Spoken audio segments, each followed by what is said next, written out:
السلام عليكم ومرحبا بكم من جديد في القناة. إن شاء الله رمضانكم مبروك وكل عام وأنتم بخير. اليوم باش نعملوا بنانا بريد ولا هي كيكة الموز بطريقة يسر سهلة. أنا نعملها ديما كي الموز عندي يولي قريب يفسد، عرفت، يبدأ يسود ومعاش باش ناكلوه، دونك نولي نعمل بيه الكيكة هذية. عندي هني 3 موزات يكونوا طيبين باهي بالباهي. زدت معصرة من الليمون جست باش ما يسودش الموز البنان متاعنا. لاني عندي بيضتين زدتهم 130 جرام من السكر البني، واللي ما عندهاش السكر البني زاد يستعمل السكر العادي، يعني مش مشكل. نركضوهم بالركاضة اليدوية هيك بيدينا، جست نركضوهم شوي لين هيك السكر نشوفوه ذاب، ومن بعد نزيدوه الموز البنان ونخلطوهم. من بعد زدتهم 100 جرام من الزبدة الذايبة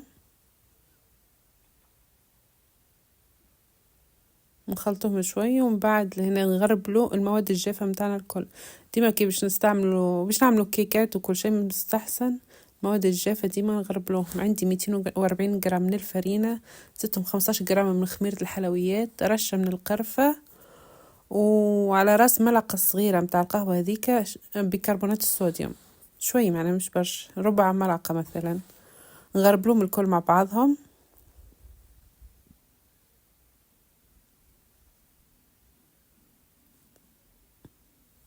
ونضيفوا المواد الجافة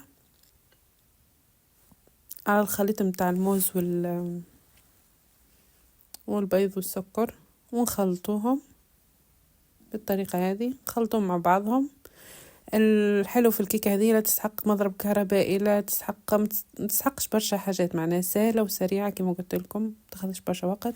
هنا في الاخر باش نزيد جوز هيك مكسر والا بفريوة اختيارية. هذه معناها المرحلة هذه اللي يحب يزيد اللي ما يحبش وما عندهاش عادي ما يعملهاش.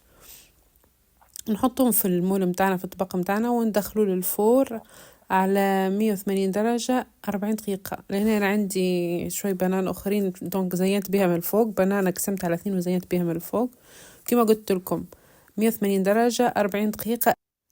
وهذه بعد ما خرجتها من الفور كما تشوفوا، كما قلت لكم وصفة يسر سهلة وبنينة. وكي يبدأ عندكم موز بنان باش يفسد ما تلوحوش، اعملوا بيه كيك وجربوها، ياسر بنينة. ان شاء الله يعجبكم الفيديو، والتقينا في فيديوهات اخرين، والى اللقاء، سلام.